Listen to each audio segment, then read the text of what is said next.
Olá, pessoal, sejam bem-vindos a mais um conteúdo exclusivo Global Fert. Eu sou a Marília Morelli e eu já tenho a honra de estar na presença do senhor Ricardo Tortorella. O Ricardo é economista, possui mestrado em Finanças Públicas pelo IMF e pós-graduação em Inovação e Empreendedorismo pelo Boston College. Ricardo é executivo sênior com carreira desenvolvida no Brasil e no exterior, atuando em empresas públicas e privadas, entidades, associações e governo federal com sólida vivência em gestão, administração, planejamento estratégico. Atualmente é diretor executivo da Associação Nacional para a Difusão de Adubos, a ANDA. Ricardo, muito obrigada pela sua presença. Prazer enorme estar com vocês, Marília. Eu que agradeço aí. Podemos conversar um pouquinho e explicar para a sociedade, o produtor rural, momentos de fertilizantes que a gente vive. Perfeito, Ricardo. Primeiramente, é um prazer, então, tê-lo com a gente mais um ano, representando a ANDA. E para dar início à nossa conversa, falando um pouco sobre 2024, a gente viu um cenário com volatilidade nos preços, né, dos fertilizantes e conflitos geopolíticos que seguiram impactando o mercado. Pode falar para a gente sobre os principais acontecimentos que surgiram ao longo do ano e quais os impactos gerados no setor? Eu acho que o ano começou bastante apreensivo, 2024. A gente tinha, digamos assim, duas vertentes de dúvidas. A primeira é que o preço soja, commodities brasileiras estavam caindo, vinha de uma alta e estavam caindo por um lado. Então, o produtor tinha muita dúvida de para onde iria esse cenário. E a segunda é de ordem geopolítica, que ainda estava bastante confuso, embora já começasse a chegar num patamar de rotina, digamos, Ucrânia versus Rússia, surgiram novos conflitos internacionais e novas dúvidas, e isso se estendeu ao Oriente Médio, Israel, faixa de Gaza, e novamente gerava dúvidas sobre oferta e demanda e, portanto, precificação dos nossos produtos. Acho que olhando para trás agora e contando um pouco da história, né, quer dizer, foi um ano apreensivo, de difícil tomada de decisão pelo produtor rural, talvez ele não tenha conseguido decidir nos seus melhores momentos, e isso causou, digamos assim, um ano um tanto quanto volátil e específico. Mas acho que no frigir dos ovos, como os preços dos insumos acabaram ficando relativamente baixo, em particular potássio, permitiu uma relação de troca ao longo de 24 mais favorável. E isso aumentou e permitiu ao nosso produtor ter uma rentabilidade satisfatória. Isso, juntando tudo, nós conseguimos ter uma safra bacana, maior do que se previa, e o produtor sendo bem remunerado por ela, que é o que a melhor leitura que a gente faz de 2024. Perfeito, Ricardo. Falando sobre demanda agora, né, principalmente aqui no mercado nacional. A gente viu aí que foram entregues cerca de 45,6 milhões de toneladas aí de fertilizantes em 2024. Foi uma queda aí de 0,5% comparado com 2023. E eu gostaria que você nos contasse um pouco sobre o que causou essa queda nas entregas e o que a gente pode esperar para a demanda de fertilizantes para esse ano de 2025 aqui no Brasil. Marília, acho que assim, eu leio 24 um pouquinho diferente, quer dizer, praticamente o mesmo valor de 23, as entregas, e a gente tem que lembrar o seguinte: a safra de 24 foi um pouquinho menor do que a de 23. Lá nós tivemos 325 milhões e agora cerca de 300 milhões de grãos, por exemplo. Então, você falar, com essa safra, apesar da safra menor em quase 7 ou 8%, nós tivemos a entrega praticamente de fertilizante do mesmo tamanho. O que quer dizer que o produtor se sacrificou, buscou, mas ele manteve o seu nível de investimento em buscas de boa produtividade por hectare. Provavelmente deve ter conseguido isso, e isso é bastante positivo. Já falando em emendando esse mesmo conceito para a safra de 25, os especialistas, analistas de mercado, estão entendendo que essa safra de 25 nós temos um cenário mais favorável. Então, nós podemos ter uma safra maior, caso da soja e diversas outras culturas. A própria Conab estima que a gente tenha safras maiores e, portanto, sim, nós temos expectativas de que possamos crescer. Nós estamos prontos apto a entregar ao produtor rural toda a necessidade que ele tem de fertilizantes nesse ano. Perfeito, Ricardo. Falando sobre importação, né? Hoje a nossa dependência aí de insumos importados e fertilizantes aí não é diferente, né? Incluindo aí esses insumos de nutrição vegetal, qual que é a sua opinião, né? Na sua opinião, quais são os desafios que esse mercado aí, com relação à produção, logística e distribuição, enfrenta hoje? Esse talvez seja o nosso maior desafio, né? Nós continuamos muito, país que tem a maior e melhor safra agrícola que alimenta o mundo, nós temos uma dependência elevada desse insumo. E sem os insumos, nós não temos a safra que temos conseguido gerar. É necessário esse tipo de insumos e adubar. Nossa terra é ruim. O Brasil só consegue ter soja, milho, com tanta competitividade como tem, porque aduba adequadamente o seu território. Se não o fizer, nós perdemos essa condição. Isso é uma premissa.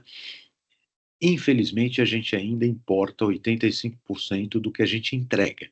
Então, é uma dependência muito forte da compra desses insumos do exterior.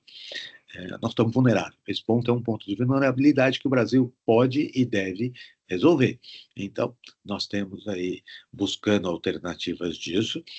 Tem que entender assim que esse insumo importado vem por portos, navios, esses navios atracam, descarregam essa mercadoria que são os insumos básicos, eles vão, aí tem dois tipos que a gente pode trabalhar, vão para uma fábrica, uma misturadora, e aí apenas mistura esses insumos e temos um adubo que tem que distribuir para todo o território nacional, ou vai para uma fábrica que produz mudanças em cima desses elementos e adicionam outros elementos para produzir um adubo específico para uma determinada cultura ou para uma determinada região. O que eu quero dizer com isso? Nós dependemos de navio e dependemos muito dessa distribuição, que 95% dela é caminhões. Hoje em dia a gente faz ainda por modais rodoviários. Essa logística é fundamental e tem um custo alto no nosso negócio, e tem um caminho de solução ou um caminho de riscos altos. Então, por exemplo, cada vez que o produtor rural atrasa ou demora para tomar a sua decisão de compra, como a janela de produção é na mesma data, ao invés da gente ter 6 meses para programar essas entregas, se ele demora e atrasa um mês, ficam 5 meses para entregar o mesmo volume, ficam 4 meses para entregar o mesmo volume, e, portanto, esses riscos de logísticas passam a ser crescentes, que a matriz dos nossos modais são os mesmos. Nós temos os mesmos portos, os mesmos navios, as mesmas quantidades de caminhão. Então, isso tudo é meio relativo. Este é uma matriz de problema que o Brasil tem que resolver com dois fatores. Primeiro, produzindo mais no Brasil, sem dúvida, buscar um novo equilíbrio. Nós sempre vamos depender de importações no próximo século, mas precisamos mais bem equilibrados. Então, nós precisamos produzir mais no Brasil. E segundo, ter um planejamento melhor e mais adequado para a gente usar o tempo a nosso favor e distribuirmos essa carga e essa distribuição no país continental, como é o Brasil, de uma forma mais bem planejada, harmoniosa e sem grandes gargalos. Maravilha, Ricardo. E segundo semestre, a gente sempre vê esses gargalos ainda mais intensos, né? O pessoal comprando mais, o produtor se movimentando mais, e acaba gerando todo esse problema, né? Todo esse gargalo logístico de atraso em entrega, competitividade por caminhões, como você bem trouxe aí, né? Agora, falando um pouquinho sobre sustentabilidade no setor, a gente sabe que isso está muito ligado à energia limpa, né? Com redução de impacto ambiental. Nesse sentido, como que a indústria de fertilizantes tem investido em fontes renováveis de energia e em processos produtivos mais limpos, se alinhando aí às demandas globais por uma economia verde? Acho que a nossa indústria tem sido um grande exemplo aí das potencialidades e da prática disso, de deixar. Aliás, o mundo precisa conhecer melhor a experiência brasileira em todos os sentidos. Nós temos uma matriz mais renovável, a indústria de fertilizante, por exemplo, já é um fato. Nós já temos, por um lado, plantas, produção nacional sendo trocada. Então, fábricas que usavam combustíveis fósseis sendo trocada e alterada para biometano. Isto já é verdade. parte de algumas fábricas já estão produzindo com biometano. Então, nós já temos adubo e fertilizantes que já estão sendo aplicados a algumas culturas, por exemplo, o café, e nós já temos café produzido, colhido e beneficiado dentro desse, com gás metano. E é muito interessante isso. Então, você fala, a gente tem casos concretos para contar. Então, é uma coisa, obviamente, ainda é uma coisa engatinhando, iniciante, para se trocar todas as plantas nacionais com o tempo. Mas a gente já tem história para contar desse lado. Do outro lado, nós acabamos de falar aí de logística, de caminhões. Então, por exemplo, na semana passada tivemos o AgriShow e a gente pôde ver lá, entre outras tecnologias e muita inovação para o nosso produtor rural, máquinas, equipamento, trator, colhedeira, já todas em etanol. Então, nós, de fato, estamos vendo aí um ciclo que a gente pode produzir. No nosso caso, caminhão, frota, custo de armazenagem, todo esse modal de energia, sim, existe espaço para a gente praticar diferente. E acho que tem um espaço, e a indústria de fertilizante pode e deve ser usada, inclusive, como exemplo de boas práticas na cultura brasileira. Com certeza, muito bom. Para finalizar, Ricardo, né, em termos globais, como que o mercado de fertilizantes deve se comportar com relação à oferta e demanda, e quais os desafios e oportunidades que devem moldar aí o mercado nos próximos anos? Eu acho que a grande questão é a geopolítica e a dificuldade que a gente tem é de ler o que está acontecendo no mundo, né? Quer dizer, essas movimentações globais aí, Trump, China, tarifas, reações, Europa, crescimento de Índia, e tudo isso vai mexer com oferta e demanda global de fertilizantes e, portanto, como consequência, com o preço, né?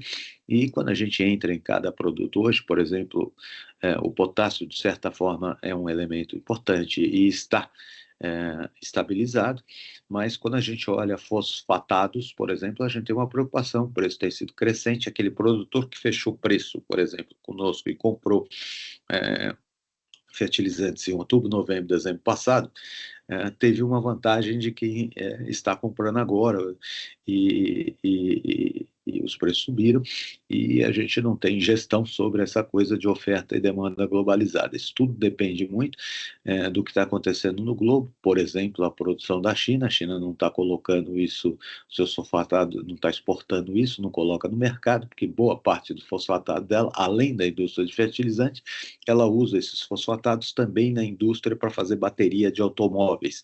E ela tem crescido muito a oferta chinesa, a produção e a oferta globalizada de carros chineses no mundo, consumindo mais bateria e, portanto, consome mais fosfatados, ficando menos fosfatados para a indústria de fertilizantes. Até que essa oferta e demanda se reequilibre, levam anos. Perfeito, Ricardo. Bom, finalizando então agora, queria deixar em aberto, caso você queira falar alguma coisa para quem está assistindo a gente. Agradeço você mais uma vez aí pela oportunidade da conversa, tá? Por mais uma vez vocês estarem presentes nesse evento tão legal aqui, tão significativo que é o lançamento do Outlook Global Fert. E, né, espero que a nossa parceria aí continue por mais uns bons anos, tá? Muito obrigada, Ricardo.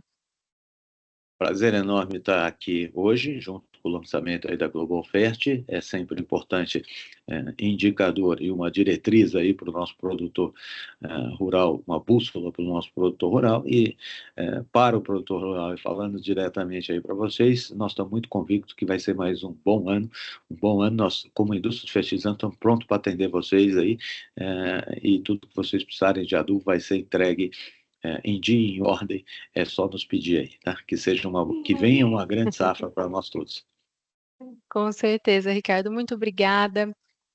Obrigada, Ana, né, mais uma vez pela disponibilidade, e obrigada a você que acompanha essa entrevista até o final, e até a próxima.